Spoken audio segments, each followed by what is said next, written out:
sinusundan yung focus.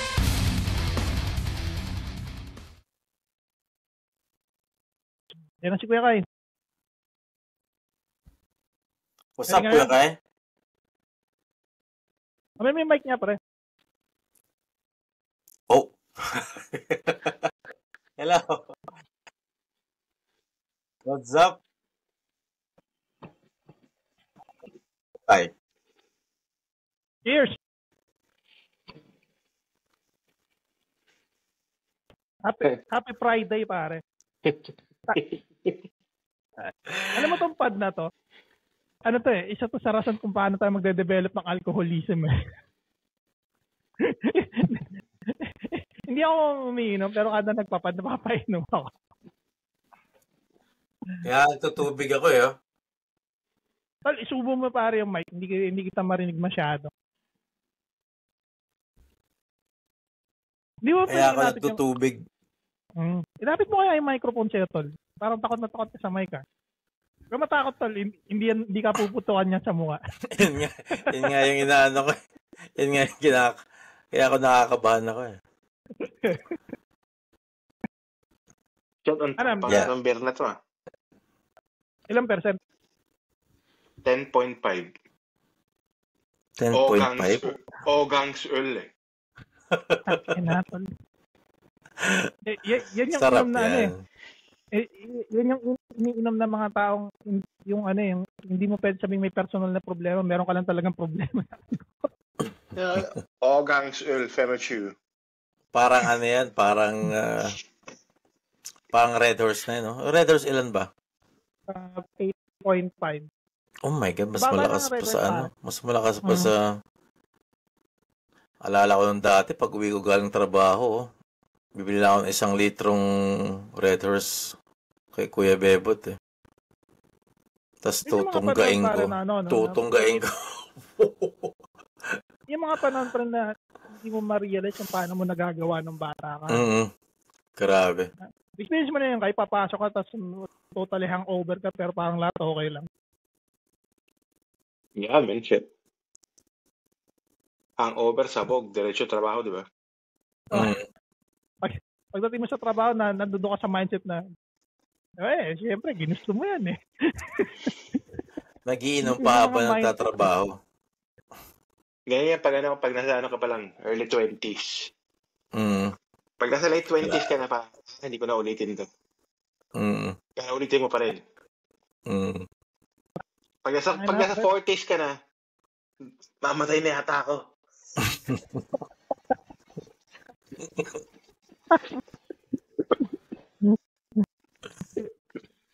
Ano ba yung sinabi ni yung isang guest ni Joe Rogan na pag nasa mid ka na raw ng 40s and 50s, makinig ka raw sa katawan mo kasi sinasabi raw ng katawan mo unti-unti mamamatay. Kaya ang advice ng lalaki pare, sabi niya, kailangan mong gumalaw, kailangan mong mag-exercise. Alam mo bakit? Kasi yung katawan mo nalilito siya. Ano ba? Mabubuhay pa ba ako? Binibigyan ako ng pulso. Ganun yung explanation ng guest niya eh. Pero it kind of makes sense, no? Pag tumatanda ka, the more mong hindi ginagamit yung katawan mo, di ba? The more na parang nagde-decline halos lahat. Yung movement mo, yung takbo ng utak mo. Di ba? Pa rin kasi dito eh.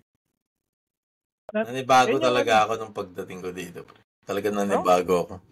Bakit naman? Hindi kasi wala kang masyadong mapuntahan eh.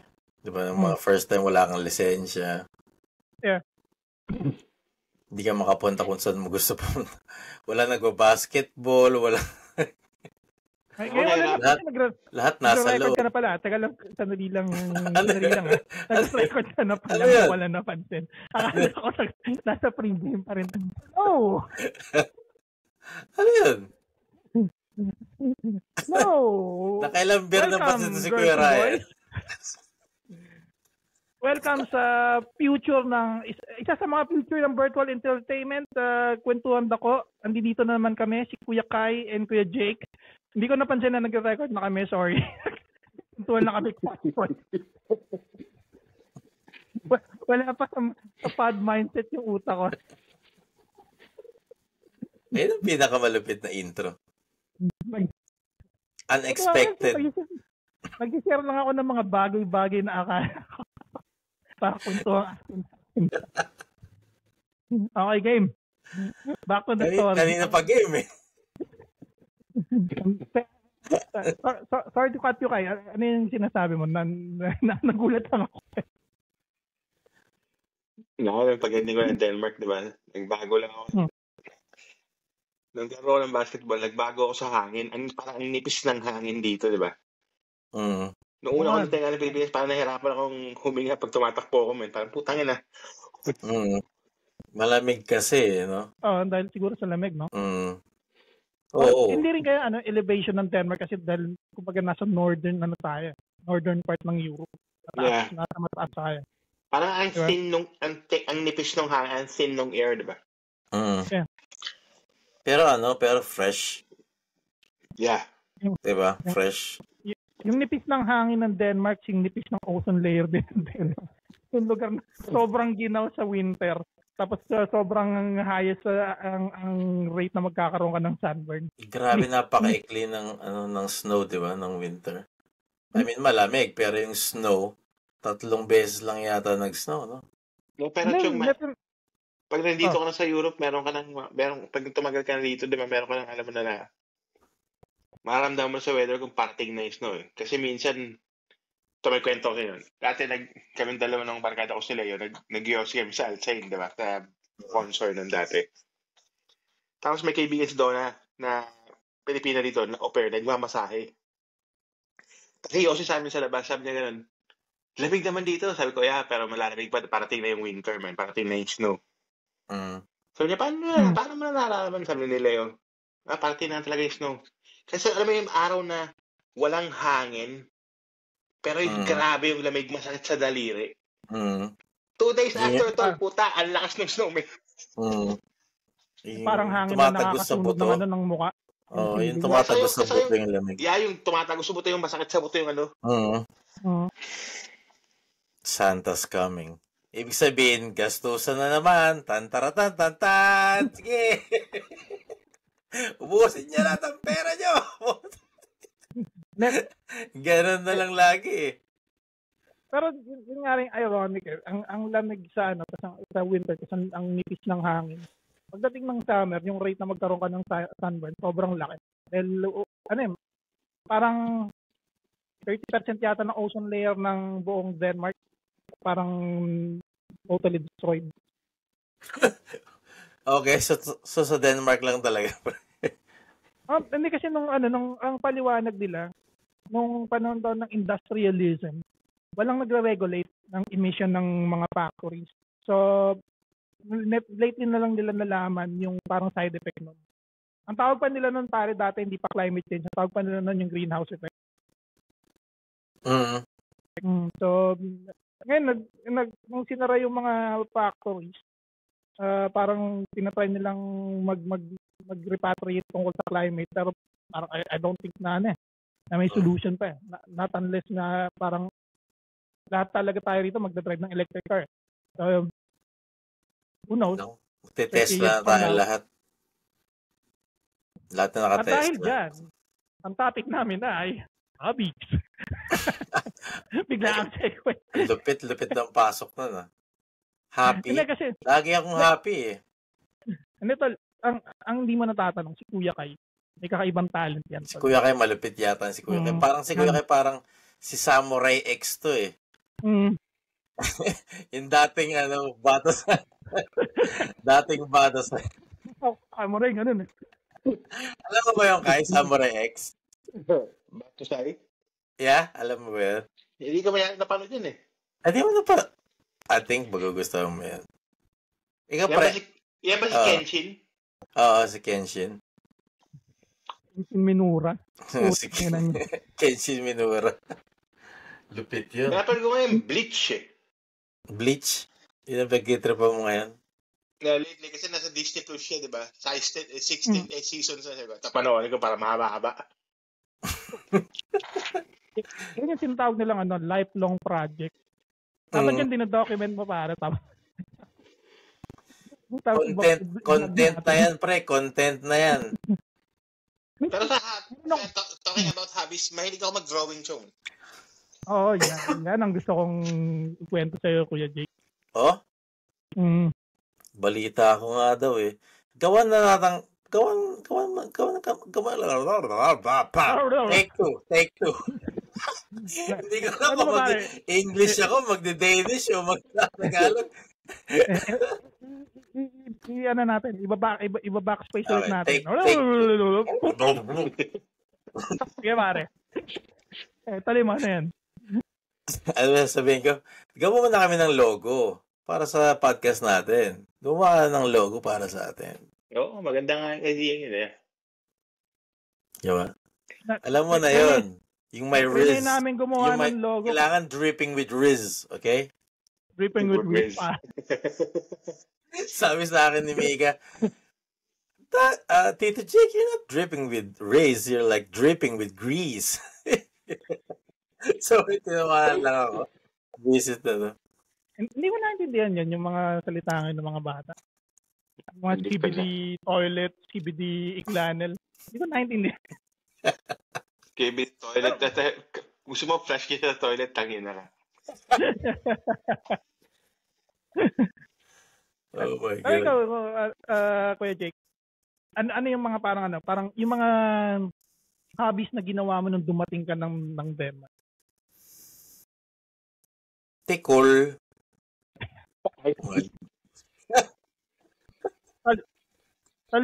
Tol, wag mong malitin. Blip mo to ha. Kung ikaw mag-edit ito, blip mo to. Tol, wag mong malitin ang tikol kasi ang tikol is a lifestyle. It's not a hobby, pare. It's a culture, pare. Sabagay. Nasa puso natin yan eh, mga Pinoy. The original attachment. Natatandaan ko nun meron akong ex-girlfriend. Pangalan mo na. Hindi na pare kasi. Pangalan mo na. Hindi na pare kasi ano eh. Rules to pre-rules. Kasi kilala to ng mga kapatid ko eh. Okay. So hindi pwede. So pag tinag ko yung mga kapatid ko, baka mapanood niya pa. So one time sabi niya sa akin. Mas magandang content yun, pre. Netol, pero ito nga, one time sabi niya sa akin, hindi ako papatot-knock sa'yo. Gaganunin na lang ito.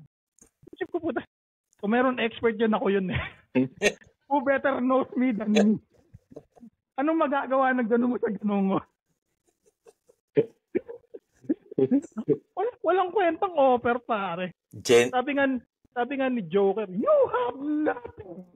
Not your power.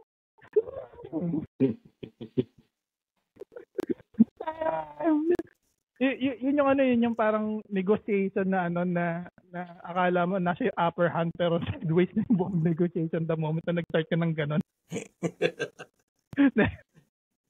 Ako? Nung nakarating ako sa Denmark is like NBA 2K. Ngayon, naintindihan ko yan, pare. Nalaro ko yan. Maganda yan. Yan sa, Sabay, lagi kong tinatawagin yung mga tropa sa Pinas. Mga kamag-anak. Online. Online. Basketball din kami. Pero minsan na nga lang si Kuya ayaw na eh.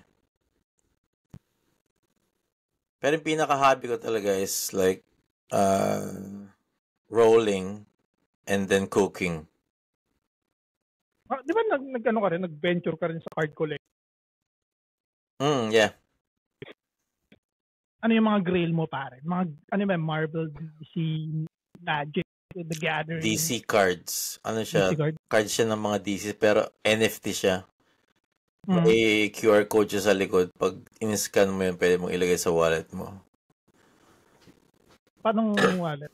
Online. Digital wallet, you mean? Digital wallet, yeah. Okay. Wow. Then, hindi ko nakala na ang card magiging ganun kaagad. Parang lahat, parang physical lang. Lupit. Nasubukan so meron kang, pag bumili ka ng card, meron kang digital at meron kang physical copy. Yung digital mo gumagalaw or nagiging 3D siya sa telepono or... May mga nagti-3D, yeah. Pero yung binili namin ni Kuya dati, Batman series eh. Batman series siya ng mga HR cards. Magkano nagastos mo? Hindi ko alam. Ayoko nang alamin. Okay. Hindi naman malaki, pero para sa cards, like, I don't know. Hindi ko alam. Siguro 2,000. Nag-ano ka dyan? Nagkaroon ka ng interest dati? Kasi ang ganda kasi ng tawag dito. Pakita ko sa inyo ng mga drawing. Yung mga visual niya. Yung mga drawing. Kaya ako nagustuhan. Ano? Kilala mo naman kung sino yung mga artist. Kasi kayo yung artist niya na pag nakita mo talaga si Kai, man. Kai. Naman dati sa Pilipinas. Kinokolekta ko dati NBA cards, man. NBA cards, yeah. Kasi dati nung 90s, usong bumili ng mga packets, di ba, ng cards. Tapos yung iba tawag doon, yung nilagay mo sa binder. Tapos nilagay mo sa hard case. Hard case. Collection. Dati ito, may collection ako. Collection ako ni Grant Hill and Fernie Hardaway saka Michael Jordan. Yung mga players lang na yun, precisely. Yun yung mga players na yun, yung mga exclusive cards na yun, mga emboss yung pag kinapa mo yung card, mamamarka mo na parang inukit yung tao. Yung mga magagandang cards. Ano yung pinakamahal mong nakolekta? Meron ko dati upper deck siya. Meron siyang ginupit na jersey ni Michael Jordan. Pero ang problema nun yung akin walang pirma eh. Meron version na may pirma. Yun ang malupit. Mas priceless yun. Yung may priceless yun, nung bate ako back in 1994 yata sa Pilipinas. Merong lalaki hinahanap niya yung item na yun na may pirma. I think back then nung 94 yata, between 1990 to 1994. He was willing to pay to trade Honda Civic with that card, man. Yung Bitcoin sa pizza. Isipin mo yung card na yun kung mint yun, tas ngayon pa. Back in 94. Sobrang mahal na nung card na yun, man. Mahal na nun. Mga parang rare find na siya. Yeah, kasi first edition siya lumabas, di ba? Hindi na siya yung reprint. Yeah. Meron nung kaming kinokolekta rin ng anak ko. Yung mga top loaders yung mga top loaders, yung mga NBA cards sa BR. Meron sila mga bagong meron mga din bagong players na. may tela din ng nung jersey sabay may pirma. Yun yung mga rare. Wala pa ako. Pero kung by collecting yung parang for the sake na nangongolekta ka lang, I think that's a good thing. Pero yung parang ang focus mo is parang maghanap ng isang pricey na card para i-resell. Yun din. Isa rin yan. Kasi yun na nga eh. To find that, tas yung bawi ng pera mo. Walang kwenta pag gano'ng habol mo. Kaya yung parang yung reinvesting na sinasabi. Yeah. We would suggest mag-reinvest kayo sa amin. Yeah. Ano pa? Pero ang pinakamahal ko siguro nakita niyan, meron akong kaibigan, nag-worth ng almost $700.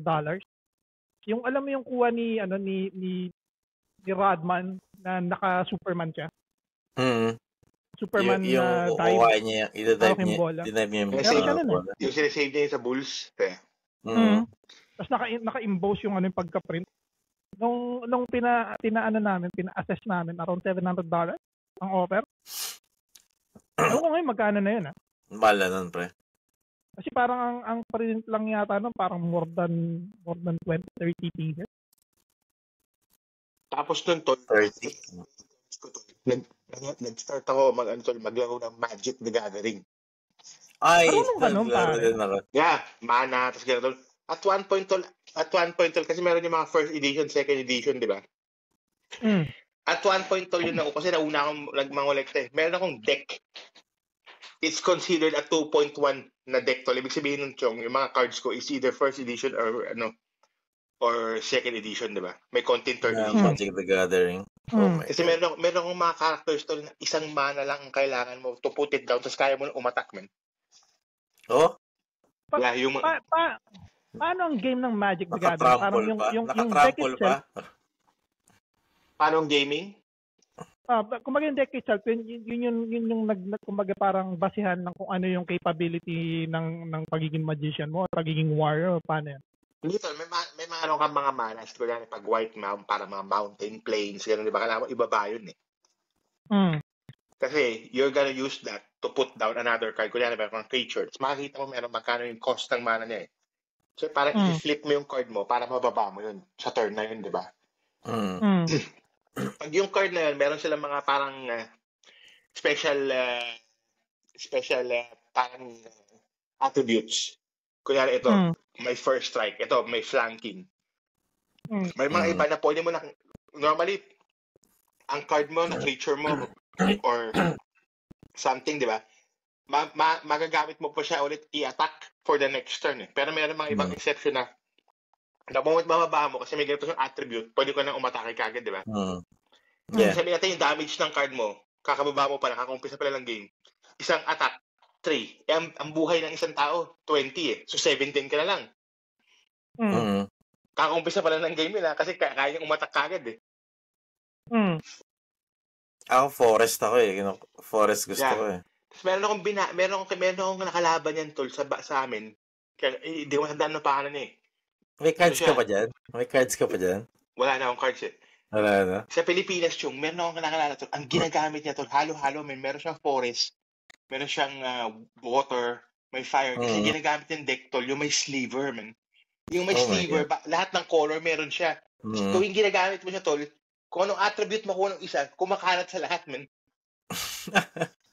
No way. Tapos meron siyang parang ginawang combo, tol, na he can produce. So, hypothetically, gagawa siya isang turn. Sabi niya, I'm producing 10,000. Paano ko ibablock yung 10,000 creature niya next turn? Like, 10,000 na creature, tol, kasi meron siyang parang combo na maglo-loop. So, manganganak yung sliver niya ng mga spawn, di ba? Pag nagawa niya ng isang round yun, tol, yung next round, kaya umatake ng 10,000 na yun, man. O, di kaya, block Oo, hindi. Paano yun? Paano yung, kumbaga, parang... Na-miss ko yun, Naglalaro din ako sa phone, eh. Naglalaro din ako nun, eh. Paano yung choice of character niyan? Sa kanto kami naglalaro, pre. Kanto, magic cards. So, yung mga addictos, tinitingnan kami, ginagawa nyo. Karakros? Hindi kami magkakarakros. Man, depende yun, Ray. Depende kasi may mga attributes katulad ng green, forest yun. Katulad ng black, necromancer. So, titignan mo yung attributes, hindi ka magbubuo mismo ng deck mo, man. Okay. So, yung deck mo dapat pasa doon sa kung ano yung attribute ng character mo. Hindi. Yung deck yun, dapat ang deck yun, pasa doon sa slot na paglalaro mo, man. Okay. Siyempre, sa una, meron naman mga beginner's deck, susubukan mo lang anong style mo, di ba? Kasi meron din mga spells yan, meron din mga ganito. Meron din mga artifact na pwedeng maging mana, kumbaga, di ba? Siyempre, pero may ulim din yun kasi meron card na destroy or artifacts, di ba? Basak lahat ng mana mo. Grabe. Nakakatawa yung marami akong nakikita yung mga tropa ko rin na mahilig dyan. Pero hindi ko kasi naintindihan yung pinaka-basic ng game. Pero pag tinitingnan ko, parang interesting. Alam mo lang siya, parang lang yan, pre. Isipin mo, parang lang siyang Pokemon. Pokemon, naintindihan ko pa. Kanya silang may, yung iba may thunder, power, may power water, fire. Para sa akin, that's more siya,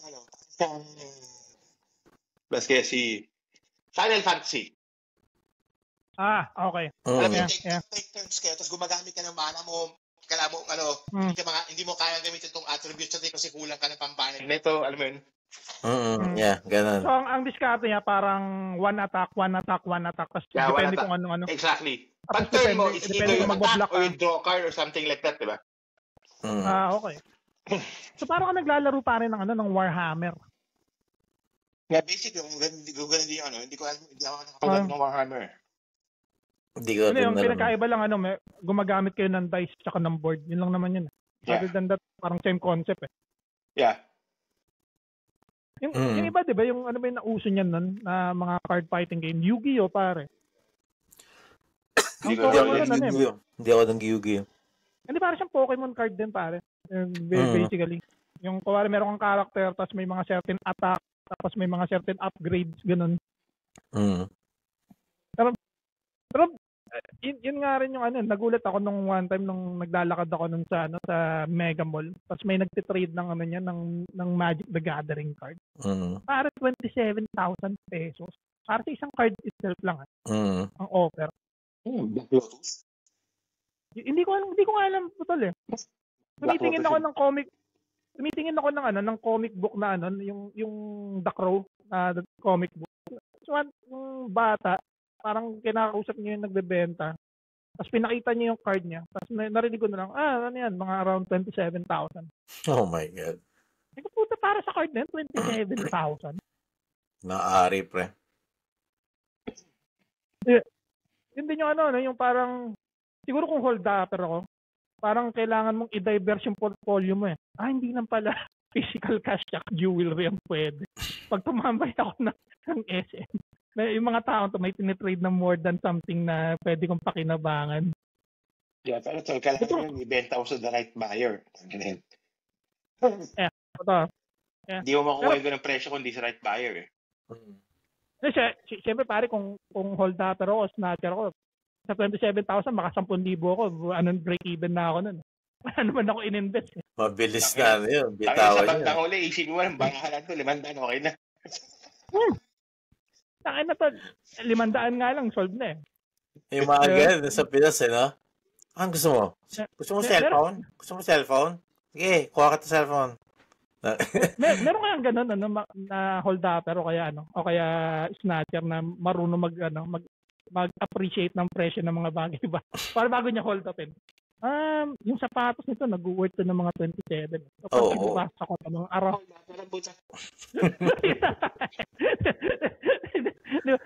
Hindi na, wag na natin sabihin sa universe na to, sa ibang universe.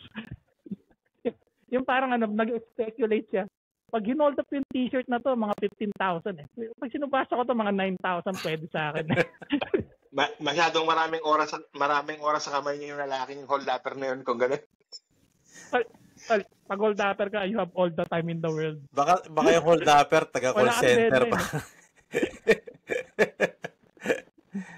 Yung kuwari yung pang-hold up, parang John Wick style. Meron kang parang contract. Tapos sasabihin siya, ito yung target mo, ito yung hold upin mo, ito yung item. Ay, pocha, na-solve mo na naman. Ano tol? O nga, Hindi pala siya original na idea. Akala ko original idea. Na-solve na naman natin yung isang problema sa mundo eh. Hindi pa pala.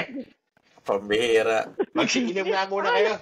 May mga sinasabi sabi nyo ngayon. Pambihira. Akala ko original na idea. GTA pala. Speaking of pagtatanim, kay pag pumunta tayo ng Yulan, yung bayaw ni Jake, mahilig din magtanim yan. Meron siyang kwento one time na natawa talaga ako.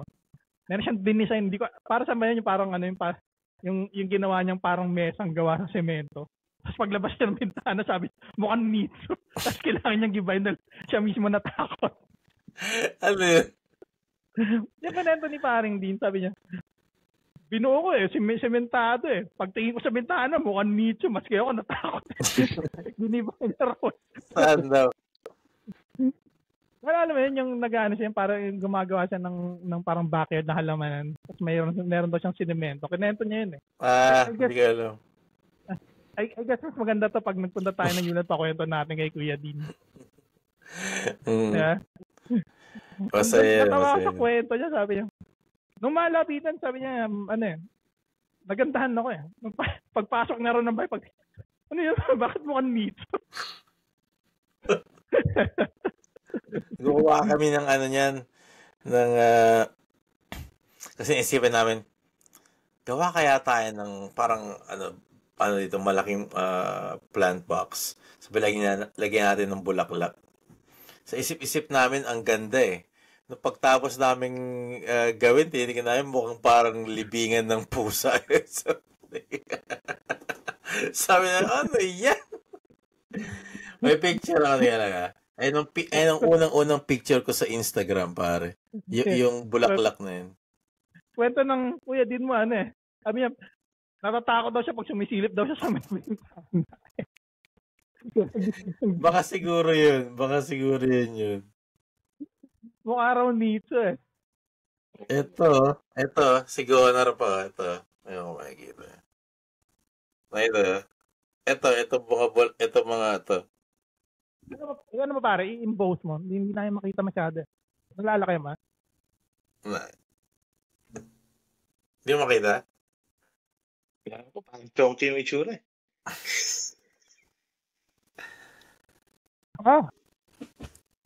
Sigonar yan. Right, man. Ayos Di ba? Pero maganda naman Parang sabi niya, terus, sinong asong nilibing dyan? Pagkatapos namin gawa ng effort, babasagin niyo naman. Huwag na kami mag-effort. Pero di ba nag-ano rin kayo? Nag-try din kayo sa hobby na mag League of Legends. Oh my God. Na-addict ako dun, man. Na-addict ako dun sa League of Legends. Hindi ka ba ron, Kai? Sa mga League of Legends? Hindi. Ako kasi, lagi ko natitripan pag ang maganda yung animation, pag ang maganda yung pagkakadrawing. Kasi yung League of Legends, para siyang may lining, may hindi siya parang Final Fantasy na graphics, di ba?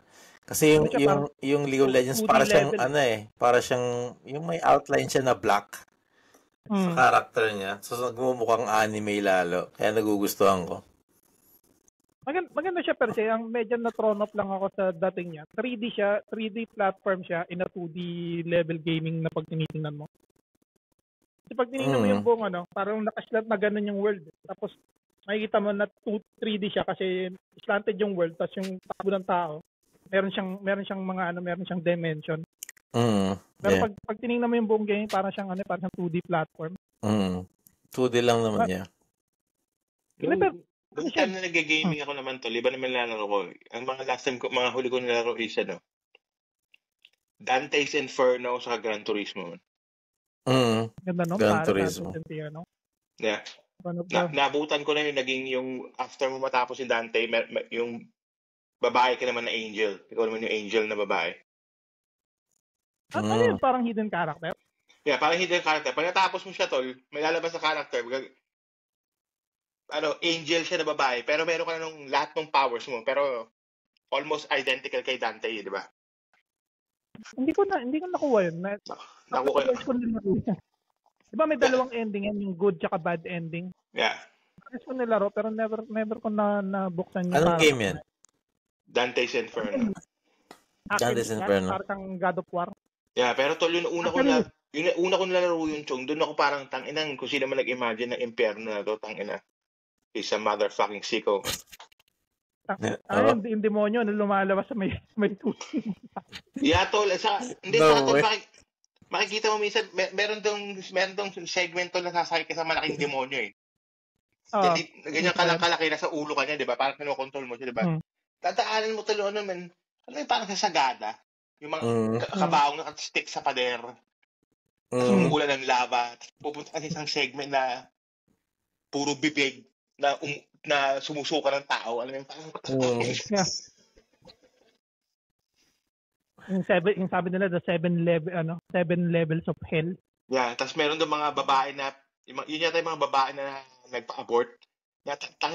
Bubuka ka kasi tapos may parang kamay na lalabas ng pek-pek na tapos titira sa'yo, di ba?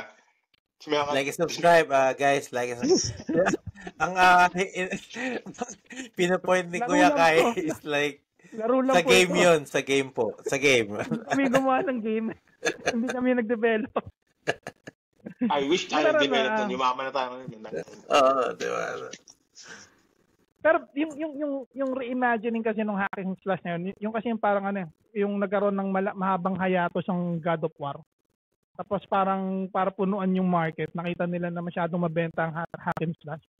Di ba yung Conan the Barbarian at saka Dante's Inferno. Yan Hindi yung ko mga alam ano yung nun. Dante's Inferno. Ano yan pare? Kailan ba ito? Parang 2011, 2012? Okay? Baka di ko lang nalaro. God of War, nalaro mo? Yeah, God of War, yeah. Exactly the same. Medyo grittier yung graphic. Ay, parang nalaro ko na rin to. Kasi si Dante yata niyan, ano yan tol eh. Parang nag-promise siya sa asawa niya, di ba? Ano, nakasal sila. But he cheated on her. So parang yung kinuha ng devil yung soul ng asawa niya. Okay. Kinuha ng demonyo. Kailangan niya iligtas yung asawa niya doon kasi hindi mag-burn eternity. Tanga na tol, sobrang graphic ng movie niya. Pag una mo nakalaban yung si Sebastian, maglalakad, tas yung dick niya swinging like a motherfucker. Tanga na. Yeah. Totoo. May movie to? Wala. Meron. Siguro may cinematic movie parang ng trailer actually. Meron siya dati sa Netflix. Anime series. Oh? Pero hindi ko alam kung nasa Netflix pa rin. Pero hindi ko masyado nagustuhan yung yung anime series kasi it was drawn by 4 different studio. So from one episode to another episode, makikita mo yung difference ng drawing. Saka ng cinematic. Pero other than that, yung game, ibang klase. Nakakabilib. May mga, ka ba dyan? Sample ka ba dyan, Kuya Kai, ng mga art mo? Wala ako dito ngayon eh. Ako tinitin ako sa bag ko. Umalan ako. Nasa school kasi ako ngayon. Gumagawa ka ba ng statue? Hindi na ako mga statue. Gumagawa lang ako ng sketch. Mga sketch? Kunyari ang suspect, 5'9". 5'9" pababa. Kulay brown ng mata. Matingkayad ng kulay ng balat. Parang sa pagitan ng brown and pink. Airpods ko kayo. Nag-drawing siya ng mga siya yung nag-sketch ng mga suspect. Mga suspect. Magaling din ako mag-drawing pag lasing ako lang. Pag lasing, galing ko mag-drawing. Lumalabas yung pagka ko eh. Artist? Artist. Ano yung pumigil sa'yo kay na parang i-continue yung drawing? Meron bang parang life hits you, parang ganun? Walang pumibigay sa akin tol. Pero alam mo, I didn't took it seriously naman. Parang ginagawa ko na una, it started pag na-board ka sa classroom, diba? Drawing ka sa page na notebook mo. Tapos parang, okay, I think I can do it much better, diba? Ano yung mga drawing mo? Mga anime? Or yeah, tol. realistic? Lahat kaya may drawing? Hindi man lahat, pero nag-umpisa yan sa love ko sa Dragon Ball. Lahat naman, ako rin. Nagtatry akong i-drawing yung una sa ko Dragon mga Ball. drawing, parang sila Goku, sila Vegeta, mga or rendition ko ng version nila, di ba? Tapos na-hook ako dun sa, alam mo nung dati nung bata tayo, meron tayong text na X-Men. Yung artist na si Jim Lee. Jim Gray. Yeah, ang galing mag-drawing ng tol, man. Pero totoo, minsan binabalik ko yung hobby ko pag nanonood ako sa YouTube, di ba? Papakita nila kung paano mag-sketch kung paano gagawin yun. Una mo gagawin, parang bilog muna. Tapos parang triangle sa katawan. Tapos parang oblong yung kamay. Tapos medyo parang hugis 2 piso yung wrist. Pupwestuhin mo, saka mo nang igagawin fine pag alam mo na yung gusto mong action move ng tao mo, di ba? Para siyang yung dull na Yeah. Pero meron ka man ninipis na pencil. Kasi pag maliit yung hindi mo kayang i-detail yung mga muka pag pudpud na kasi ang kapal ng sulat, di ba? Yeah. Meron akong tanong. Pag nag-drawing ka ba ng Dragon Ball, parang si Jake, may soundtrack sa ulo yung Chala, Chala. Okay, pag nagdo-drawing si Jake ng X-Men ang face niya, tinry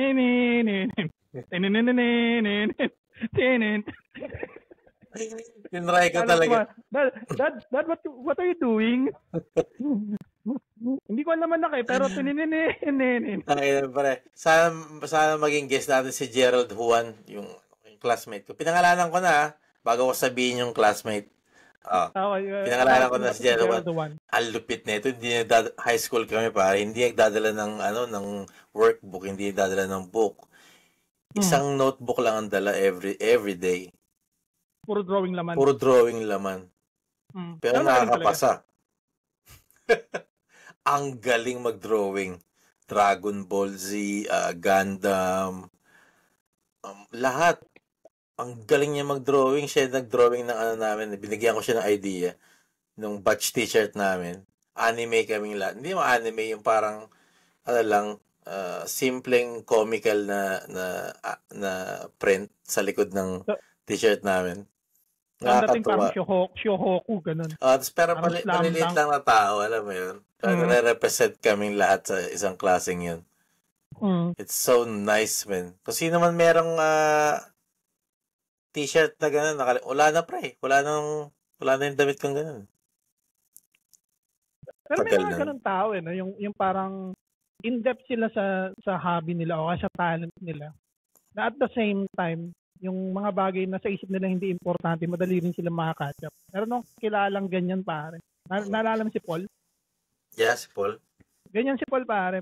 Papasok lang sa school niya pagka mag-exam. Pumapasa pare, hindi pumapasok yun. Pero may capability kasi siya na magbasa, i-take up yung information sa isip niya, tapos i-apply through exam. Doon ako nagugulat.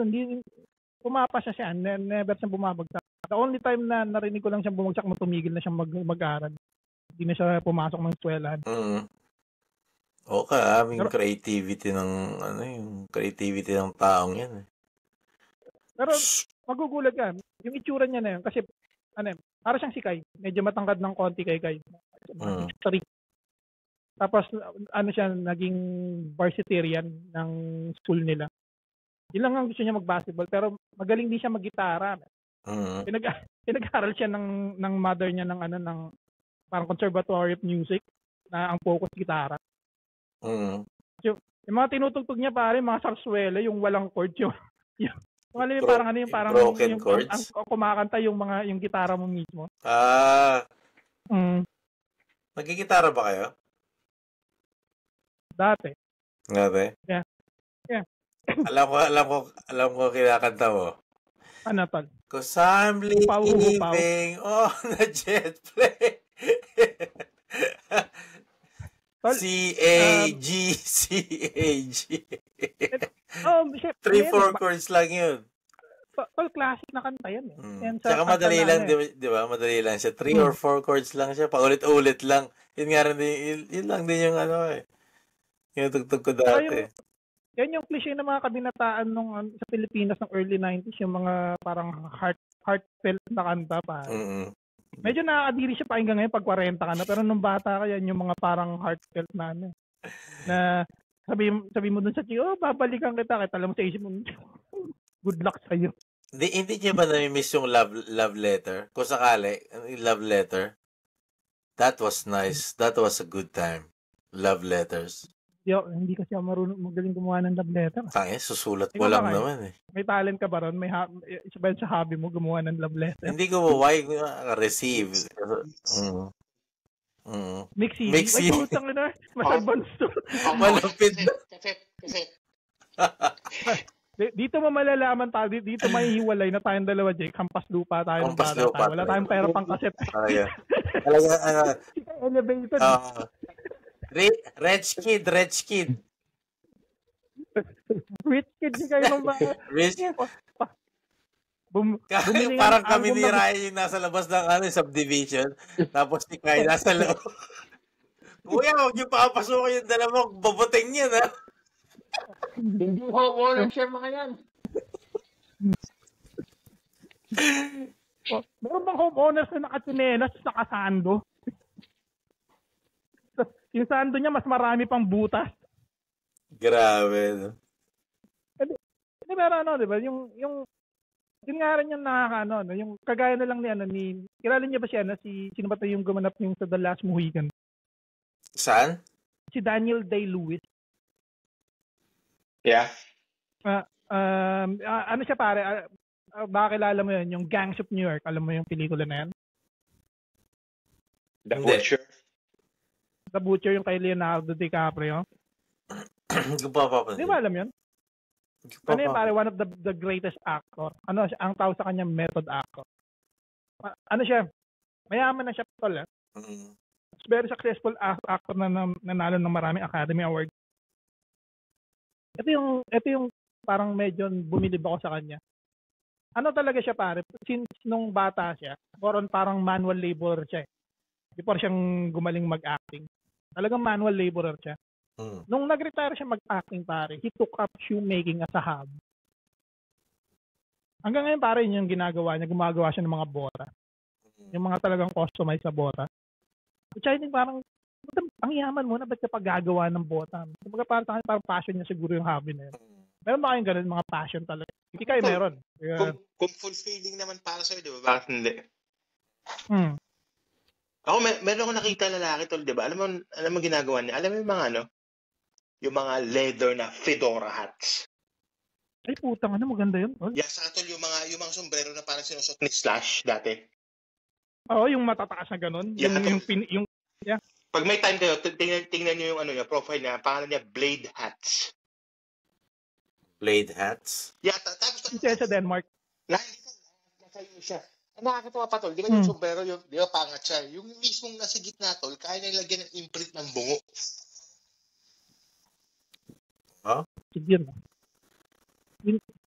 Siguro yung mga ganun tao, kumbaga para sa kanila, hindi mo na nila iniisip na magkapera, kumbaga parang gusto nilang ma-perfect yung craft nila. Para mga Japanese, di ba? Nag-focus sa mga Japanese ang bagay, di ba minsan, meron lang trabaho na niya, tagahasa ng kutsilyo, pero bigay mo naman yung kutsilyo doon, pag tinuli ka, hindi mo maramdaman na hiwa ka na pala, butang. Talaga oh shit, di mo pala. Yung kunyari natatakot ka pa, tumitingin. Tapos na ba? Andiyan na ba? Tapos na. Disiplina na kailangan yung maganda sa mga ganong klaseng tao, di ba? Pag kumuha sila ng trabaho, na kaya ng passion, nakuha nila, they master it hanggang pa-perfect nila na version nila, di ba? Si Kuya Kai meron na, Jake. So, ikaw, Jake, kung hindi ka na magiging cook a couple of years from now, you have the possibility to take up a hobby and a passion itself. Ano yun? Siyempre, kwentuhan ako. Let's go! 1 million subs!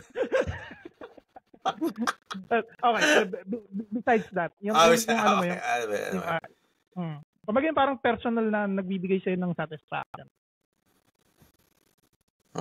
Tikol. I-blip ba to I-blip ba to? Satisfaction is like it. I think ito video create. Yun lang That's the only thing I think I'm gonna do after. Kasi I don't want to be anything else. Ako meron pa ako isang gusto ko gusto maging snake kaya gumawa ng woodwork. Mga konting carpentry. Matuto gumawa ng lamesa, upuan, alam mo yun. Ihampas. Ano ba talaga? Parang sa mga makukulit na Pinoy, pre. Ihampas mo yung mga yung mga chair. Pero ikaw kayo. Ang ganda ba yung pin yan? Yung chair na yung puta na. May ano ka ba talaga? May parang, may hindi naman frustration, pero meron ka ba talaga parang malaking kagustuhan talaga na, no? Parang yung artistic side mo na parang kaya gusto mo mag-take up ng drawing, gusto mo mag-take up ng carpentry. Kasi ang carpentry, sinasabi nila, it's a manual labor, pero pag tinitingnan ko yung engineering tsaka yung imagination behind it, it's more than that. Diba? Whenever you create something. Yeah, so I feel yung satisfaction na I created something in my own hands, diba? Yeah. Alam mo yun? Maybe it's hard, maybe pero yung method saka yung siyempre, lumigay na for Bella, that's all. Siguro when I take that, baka in the time na may take up ko yung hobby na yun, retiro na ako or something, di ba? Pero siguro maganda rin yung way na, alam mo yun, to take you out of your normal job. Something totally different, di ba? Sa normal mong ginagawa. Totoo yan. Para hindi ka rin ma-burnout sa trabaho mo. Feeling ko kung may pagkakataon tayo na parang ma-realize yung hobby passion natin sa buhay natin. Yun yung parang parang ideal na buhay na although nag-struggle ka, but at the same time, gusto mo yung struggle kasi yun yung bagay na hindi ka magsasawang gawin. Kasi sometimes, minsan yun lang yung parang freedom mo sa sarili mo. This is a break for myself. Ito yung panahon ko na ako lang, I'm only thinking about myself. I'm not somebody's dad. I'm not somebody's wife. I'm not somebody's blah, blah, blah, whatever the fact that is, di ba? Yung freedom mo doon. Tapos yung freedom mo, tapos i-express mo doon sa work na ginagawa mo, di ba? May ganyan din ako, pre. Pero more on yung gusto kong matuto kung paano manahin ng pantalon. Yeah, bakit? For some reason. Puta, hindi ka nabibili ng pantalon mo, maarak yung pantalon mo. Pwede mo okay din yun. Oo.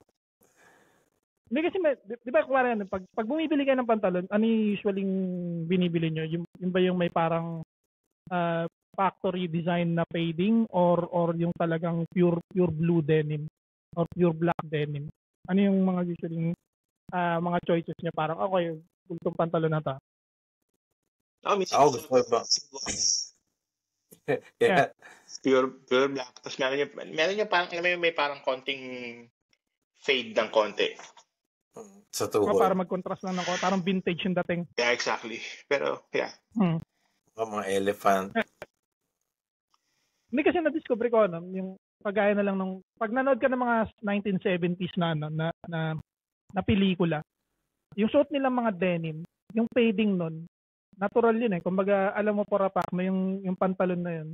Ginamit nila ng mahabang panahon. Kasi wala pa nun silang yung technology para gumawa ng ganong klaseng fading. Yeah. Para sa akin parang nung tinitingnan ko siya sa internet, may mga certain na mga parang manufacturer ng tela na denim. Na pag binenta nila sa'yo, ikaw bahala mag-design kung anong pantalon na gusto mong gawin. Pero pag nag-fade yan, yun yung pinaka-astig na na fade na pwede mong gawin. Saka feeling ko kasi yung pag ikaw yung gagawa ng personal mong fade, binibigyan mo ng certain personality yung pantalon mo, binibigyan mo ng parang storya na, ito nakuha ko to kasi nagtatrabaho ako na karpentero tapos lagi ako nasa taas. Kaya yung fade dito, makikita mo nagpipade sa whisker sa may bandang singit. Parang naasigan ako sa ganun na pag nakapag-tie siguro ko ng pantalon tapos masuot ng kuwari isa sa inyo. Tapos after papakita niyo sa akin kung ano nang itsura niya. Parang magandang story yan. Ano yan? Well, in term sa pantalon, no? Iyak ako doon, Ito pa nga yung kwento doon, pare. Para makuha mo raw yung ganong klaseng kontra. Sabi daw nila, huwag mo daw lalaban yung pantalon mo ng isang taon. Malas na. Burnit na, no?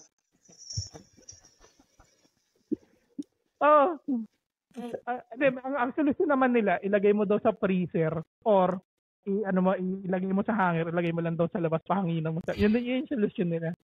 Tapos, meron naman talagang parang denim enthusiast siya na lumapit siya sa mga expert na mga manufacturer ng tela, sabi.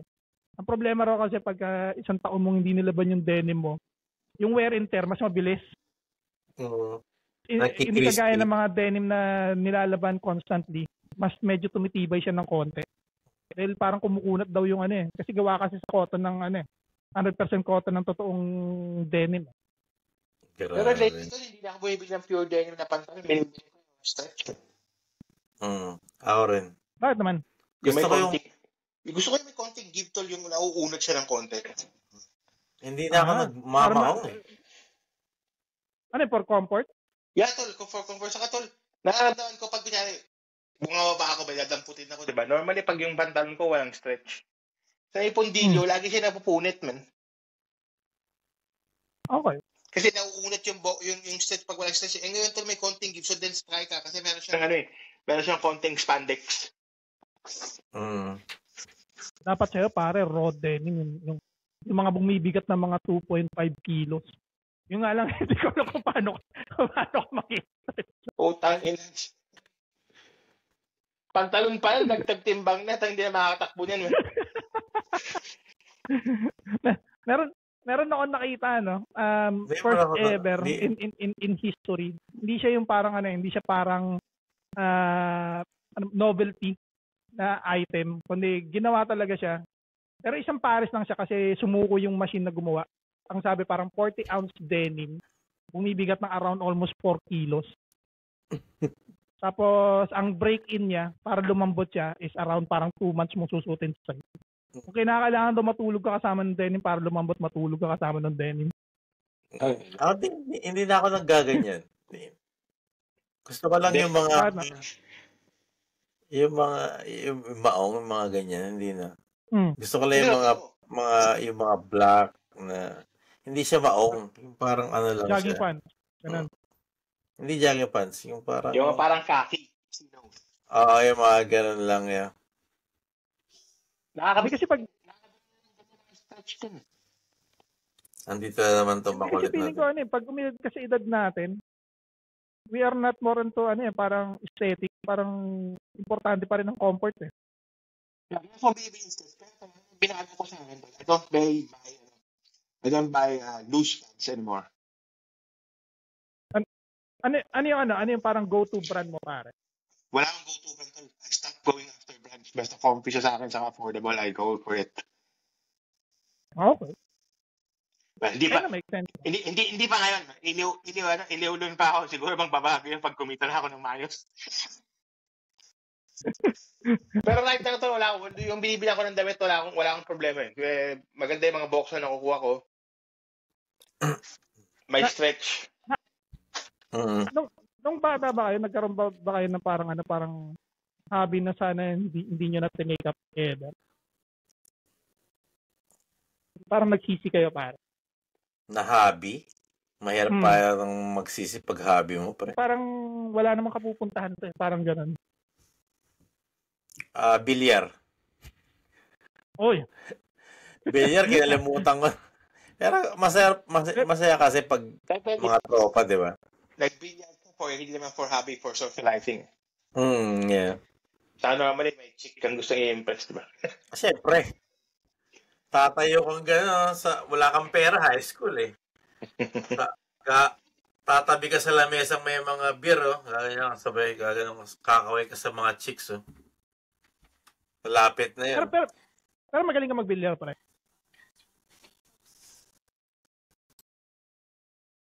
Magaling ka magbilyar. Ikaw na lang, Kai. Magaling ka magbilyar, Kai. Oo, nakatatlong anak ako. Dahil sa bilyar. Yan yung mga logical answer. Yeah. Hindi naman ako magaling sa Hindi naman ako magaling. Sargo pa lang eh. Tapos na. Sargo Fernando po eh. Ngayon, nag-aatrasan yung mga bola eh. Tingnan ko na nga ito. Magaling daw ako magbilyar. Sabi ko, nakatatlong lang ako. Magaling ako magbilyar. Yeah. Ito pala yung para sa sa parang science na magaling ka magbilyar. Magaling ka pala, Jake, magbilyar. Hindi ako gumamit ng tisa, Walang tisa-tisa. Anong tawag doon sa yung hindi ko alam kung anong tawag doon sa isang tira pasok lahat ng bola. Usually pag tira pasok. Naipasok. Ang god, 'di ba? Pag naipasok mo yung bola sa isang swing lang, tawag doon eagle eye. Yung lahat sila mismo? Oo, yung lahat sila. Sargo mo lang. May tawag kaya doon. Imposible pare sa history ng bilyar, hindi pa nangyari yun. Imposible pare. Ay po, tayo. Na-imagine na ba yun? Tignan natin. Search mo nga yan.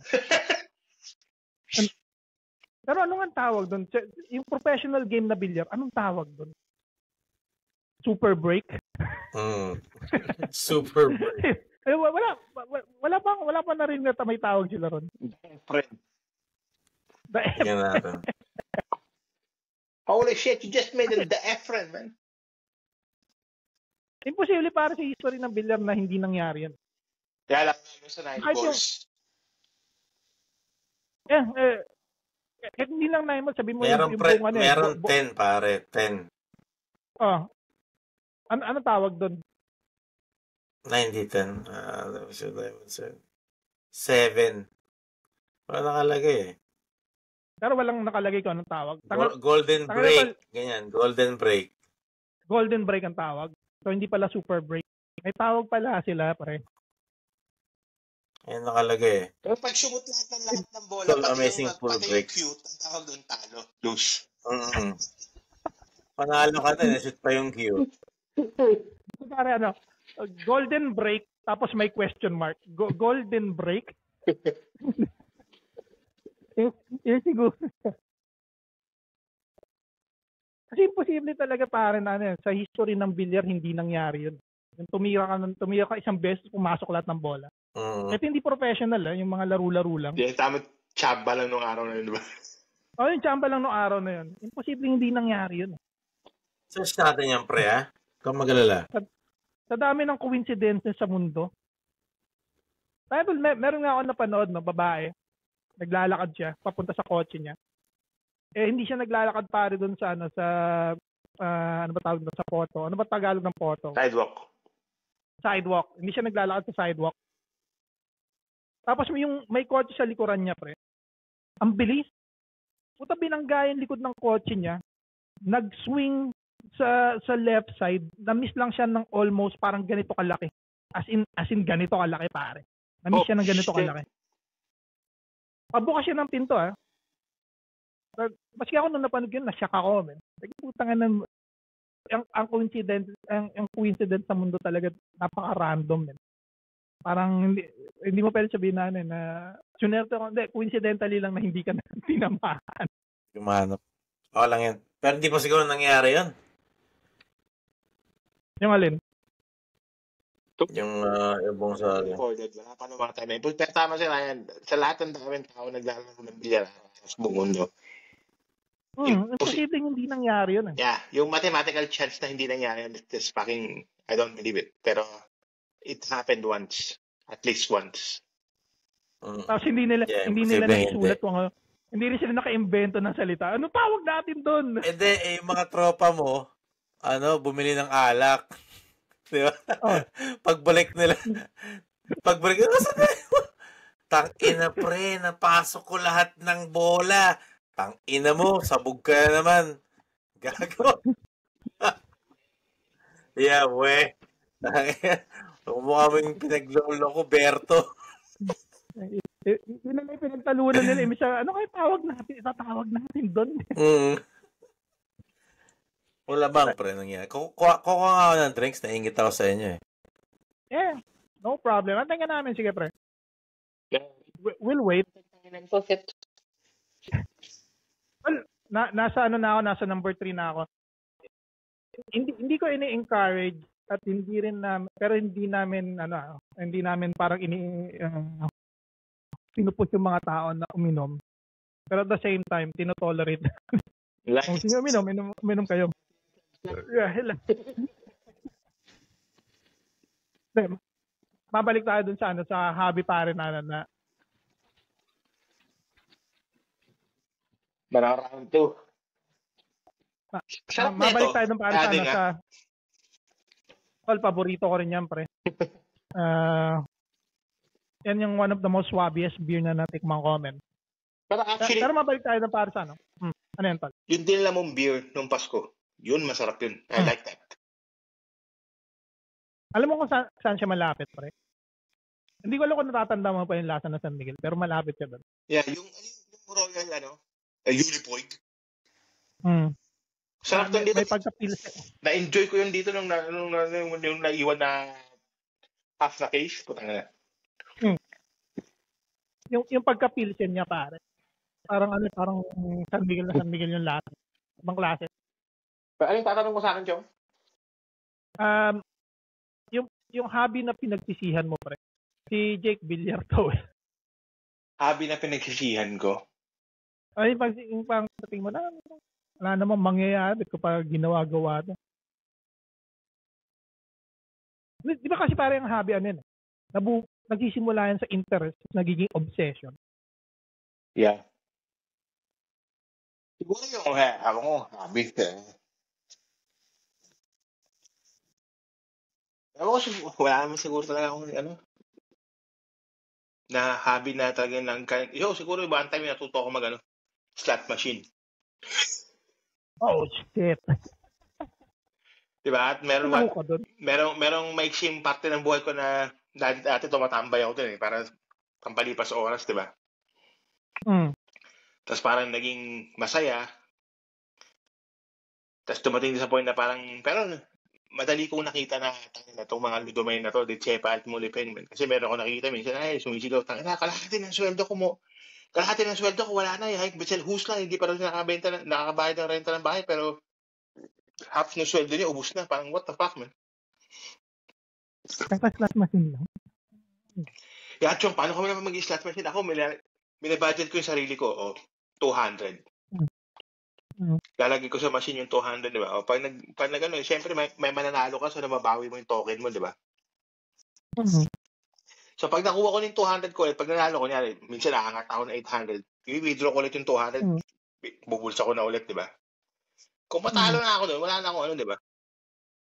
I don't know if I'm gonna call it a hobby, pero it was just a point in my life na interesado ako. A certain period na I was there a lot, di ba? May ganyan din ako, pero yung one time lang na nanalo ako sa football. Tapos parang everyday, araw-araw, obsession kong manood ng football. Wala akong hilig sa football, pare. Gusto ko lang makita ko sino man nanalo sa sa mga tinayaan ko. Wala nga akong kilalang player nun. Pare, ang nakasulat ng West Ham versus Liverpool. Tapos sa isip ko, parang feeling ko magaling ang Liverpool. Yung parang gotcha feeling lang. Doon nagsimula yun. Nung nanalo ako one time, magtuloy-tuloy pare.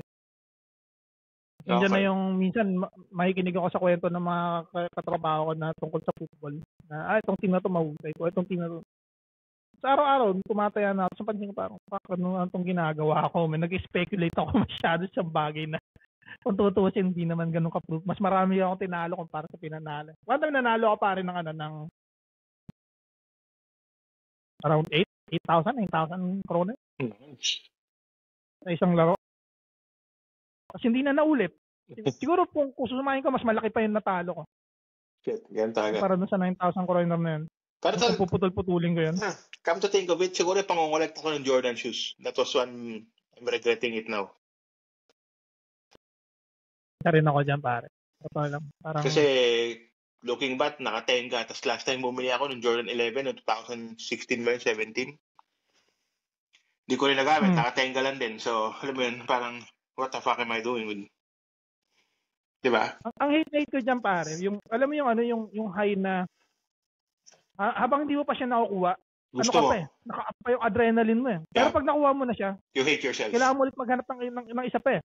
Ako hindi. Pag nakakuha ko, lately, pag nakakuha ko yung gusto ko, parang I hate myself after, parang alam ko walang mapupuntahan tong lecheng sapatos pa ito nakatambak, hindi nakatenga lang dito. Maski ako, ganyan din yung ano ko eh. Kaya sabi ko, nag-40 ako, sabi ko, tangin na lahat ng shoes na bibiling ko from now, pag hindi ko gagamitin, so I'm gonna kill myself. Score pare, meron na ako. Okay. Nag-ano pa ako ng yung yellow, galing pa to sa sa Himalayas. Galing sa Himalayas. Ay, puta. Ang tinik-tik pa ng ice pick yan eh. Oo, putya. So ang ano niya pa, ang ano niyan pare, may umakyat pa ng bundok para nang ikuha ka ng yelo. 10 families died. 10 families died pare. Inatol. Getting this ice. Dinaig mo pa si Genghis Khan ayoko uminom kanina, pinag-iisipan ko. Pero nung pagkaunang sip ko sa isa sa paborito kong drink, parang nabuhayan ako. Tapos parang, it's worth it. Ha? After 5 days of work, di ba? I deserve one, no? Wala ka naman trabaho bukas eh. Wala. Kaya lang sa loob mag-iya yan eh. 9 pre, 9 yung pad. Okay? Meron lang kaming party bukas dahil in-invite ng misis ko yung mga katrabaho niya. So, mag-iinuman sila rito. Darating yung Koreano kong kaibigan. Shout out mo na. Kilala mo yung kilala mo ba? Anong kilala mo yun? Si Kung Junpyo. Hindi ko alam. Wala si Jun. Yung Jun. Dating asawa ni Lenny. Si Romeo. Si Junpyo. Ikaw ba inuman dyan sa inyo? Alright. Alam mo bang si Jun, matagal ko siya naging kaibigan bago ko nalaman na ang pangalan niya Rom. Inabot siguro ng almost half a year. Grabe ka naman, pre. No shit, pare. It took me half Hindi a year kasi bago ko nalaman. Mukha siyang June, pre. Hindi siya mukhang Romeo. Hindi, totoo. Una kong kita sa kanya, June talaga ito. Di ba? Kasi yung mga pangalan, may mukha din yan eh. May nababagay. May pinagbago. Hindi, totoo. Napakamot si Kuya Kai eh. Parang di nag-make sense sa utak ko. Sinabi mo yung pangalan, may mga mukha lang yun. Malamang, putang yun na pangalan yun. Hindi mo yung what you meant me. Di ba? What mo yun, di ba? Kapag ang pangalan mo... Ganito yung story yan eh. Parang ako, di ba? Pangalan ko, Kai Lopez Erstomkop. Nung kinuha ko yung care code ko, first time completed Kerala ako. Ay, tika po my Sunday, I sent to my, hello Kai? So go, yeah. Dulina again Kai, Dulina and Carlos, man, sent to my si Kumado. Because my face doesn't look like a Kai. Di puta. Dapat ginanong. At tagal ko nang pinag-isipan niya. Sabi ko, bakit pag sa iba ako tumitingin na tao, sabay yung pag iniisip ko na pangalan niya iba, hindi bagay sa mukha niya. Alam mo yun? Kaya ko tol, pag tinitingnan ko yung mukha ko, parang hindi binagay yung Ryan, mas bagay yung Pablo eh. Yung mga, di ba, pag mga sino kakilala mo, di ba, iisipin mo iba yung pangalan niya, parang hindi mo kung Danilo to si Ryan. So pagkawari ang pangalan ng tropa mo, Carding. So parang, kind of make sense, Carding nga. Ganun yung Ryan. Napakamot si Kuya Kai eh. Ang kate. Oo nga, Carding nga. Kind of make sense. Nangatibig. Yeah, you look like a bentong to me. Bentong. Pero ito po yung CD nyo. Pero in the history sa Pilipinas, no? Tayong mga Pilipino yung akala nila ang mga Thailander or yung mga iba pang lahi ang may kakaiba yung parang unique na pangalan. Pero parang tingin ko pangalan ang Pilipinas ang may pinaka-unique na pangalan. Kasi bigyan ka ng pangalan pero hindi yun yung tawag sa'yo. Tangin yun. Totoo yan. Yeah. Palayaw. Meron akong uncle tol. Pangalan niya Mario Lopez. Alam mo tawag sa kanya? George. Jose. I mean, what the fuck? How do you go from Mario to George? George. Hindi kasi tayo rin yung kumbaga madalas na inuulit yung pangalan. Jun. Yeah. Lan. Ging. So, yung mga ganon. Ging. Di ba? Ako nga, pangalan ko Kai eh. Mga kaibigan ko sa Pilipinas, sabi niya, Kai. Tangin na. Gusto mo, Kai-kayin kita din, tangin na ka. O kaya meron akong na-meet na ang pangalan niya Spaghetti. Spaghetti? Kasi Spaghetti. Tangin na name yan. Apelido o pangalan? Pangalan niya, first name, Spaghetti. Tangin na, Italian? Hindi ko alam. Pag di yan Italian. Bakit Spaghetti pangalan mo? Ito yung pagkain na hindi namin ma-afford eh. Ito yung lang naging honey eh. Ito yung pinakas pare. Ang apelido niya, Diuga? Spaghetti Pero Uga? pag pinasa mo, Miyuga. Spaghetti Miyuga. Tawag sa kanya, spaghetti Miyuga. Spaghetti Miyuga. Pero pag binasa mo, Miyuga, pronunciation, Miyuga. Yun. Miyuga. Spaghetti Miyuga sauce. Yun yung full name niya, spaghetti Miyuga. Score muna tayo. Tapos yung meron din akong classmate ng high school, si Manila. Parang di na kayo nagre-refill Nakadalawa na ako, minsit. Ay, pote. Ako pare, pangatlo na. Pangatlo na? Oo. Ay ko kasi niya, itong pad natin magde-develop na ng alcoholism sa ating tatlo. Huwag mo kami damay, Ray, ha? Huwag mo kami damay. Nung lumalaki ako sa Pilipinas, sundal, ang pangalan ko kasi, diba, yung ginagamit ko lang, Kai, saka yung apelido ko, Coach. Sa pangalan ko, dito lang sa Denmark nagbago pronunciation ng apelido ko, Cock, diba? Hindi na Coach. So sa Pilipinas, ang pangalan ko, Kai Coach. Merong tricycle driver sa amin, tol. Tangang tawag sa akin, di ba? Kai Coach, di ba? Pangalan mo, Kai Coach, parang Cockroach, di ba? Cockroach. Yung tawag sa akin. Kasi umuwi ako Pilipinas, nakita ko si, di ba, ina cockroach, ang tanda mo na ngayon. So, after all this years, pukin ang ina mo, cockroach man bagong sa akin. Worst part, hindi mo makuha mag-aalis sa ganun Yung time na may kasi. Ang worst part yan, pag sabi niya, cockroach, nakapatingin pa rin ako, di ba? Ginti ka pa rin sa sinasabi. Tangin na yun alam ko na siya tumatawag sa akin. He's the only person who calls me cockroach, man, motherfucker. Ako para dahil kahit pa paano unique yung pangalan mo. Yung kaibigan ko naman, ang pangalan niya, Paul Asgamer. Pero tawag sa kanya Morch sa Pilipinas. Bakit yung bagong pangalan ko sa Riverside? Hindi. Uy! El Cayo. El Cayo. Baka pala tayo sa akin. Ayos yan na. Kenan Tot. El Cayo. Kenan Tot. Where you from? Sound like you're from London. Talagang well thought. Sobrang thoughtful ko lang siguro. Napaka-thoughtful mo, pare. Hey, Kenan Tot, are you familiar with Utot? Ano to? Ano yan, pare? Mayroon akong tropa, nagtatrabaho sa call center. Yan yung yan yung handle name niya. Nakikita niyo ba pinapalitan ko? Nakikita niya? Pero